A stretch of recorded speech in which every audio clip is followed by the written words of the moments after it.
Hi guys, week 6, we're going to still be talking about love. And I've never really thought of fear being the opposite of love. But in all of my study and everything I've looked at, I have seen that so many of the experts out there really tie all of our negative emotions can really all be tied back to fear.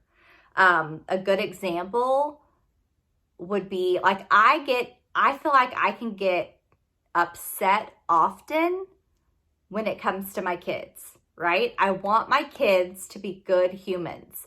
I want them to learn. I use that example in the email. I want them to learn. I want them to be safe and healthy. I want to be a good mother, all the things. And so my frustration sometimes with my kids, and this isn't just me, this is probably every parent out there. Like right now, I think I hear my kids yelling or wrestling or something. And I could like immediately get upset about that because I'm like, well, people can judge me as a parent, or, what if somebody gets hurt? The fear of somebody getting hurt, the fear of me not being or teaching them what they need to know to be productive, God-fearing adults, all the things. I can tie back fear to so many things, and not just my kids. I mean, so many things, especially in my work, because I do network marketing, and so many people are overwhelmed with the fear of what other people think. Okay? A lot of people live in fear over how they're going to pay bills. I mean, a lot of it can be tied back to that. Think about like a working mom and the frustrations, a single working mom, which I'm not counting myself in that category because I get to work from home. But, the frustration and overwhelm of having to cook dinner and clean up the house and all those things. There's this overwhelm of having to provide and pay for the bills, having to try and maintain a home, trying to raise your children the way you want them to be raised, just trying to do all the things.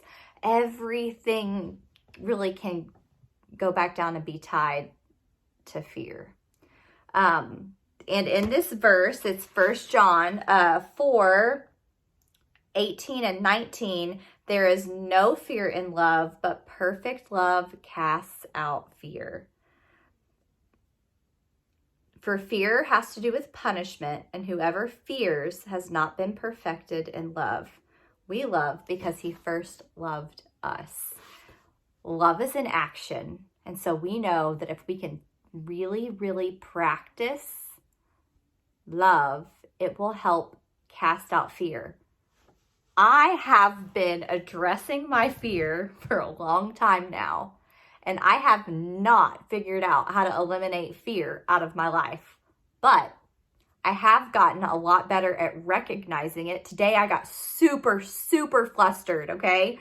My phone quit working. My phone is like how I do all of my work, it's my communication to the world. I barely ever use my computer. So my alarm didn't go off for church this morning, and I was worried that my mom was going to be wondering where I was or if I was okay, and I was worried she might be calling me, and then I knew my phone wouldn't be on. I had no idea how to get my phone to work. The kids had made a big mess downstairs. So I'm factoring in all these things. I had a call at 2 o'clock. I'm factoring in all of these things. And my frustration and my anxiety grew and grew and grew. But I can recognize it, especially because this is what I was going to be talking about. I can recognize and stop and say, this is just a fear. I have not told all my people what time an email is supposed to come out from me. The people I was supposed to have a call with at 2 o'clock, I had fear of letting them down. They will be okay and live. I have fear of the amount of time that it's going to take for me to clean the house.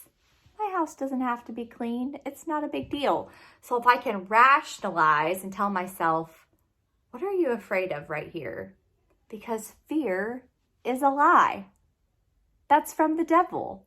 You know, the world will go on if I'm not on a call at 2 o'clock. The world will go on if my house is not a disaster. But my children's hearts, could I let the fear overtake me to get me angry and yelling at my kids? Bah! Do this, do that, clean up here.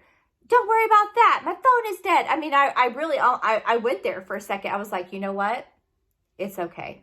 It's not a big deal because I love my children and I don't want them to see me let fear win in this situation, which normally we wouldn't necessarily tie back to fear, but really it's all rooted in fear. And that is the devil's work. He's sneaky like that. And so practicing love, really recognizing fear for what it is, taking a deep breath and resting in God's love and grace. Practice love. Practice love. Maybe that's what you need this coming week for Valentine's Day, is to just put on the heart of a servant and serve.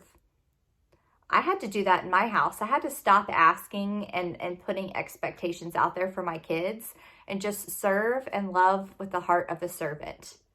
And it radically changed the atmosphere of my home because love drives out fear. And when my kids are getting angry and their reactions are not what I want them to be, I should recognize that somewhere that's tied to fear. So my kids really just needed love from me, and that fear starts to go down. So that's why I chose this verse for this week, because most importantly, we love because he first loved us, and that's what we're called to do. So happy week 6, friends. I'll see you next Valentine's Day. Bye.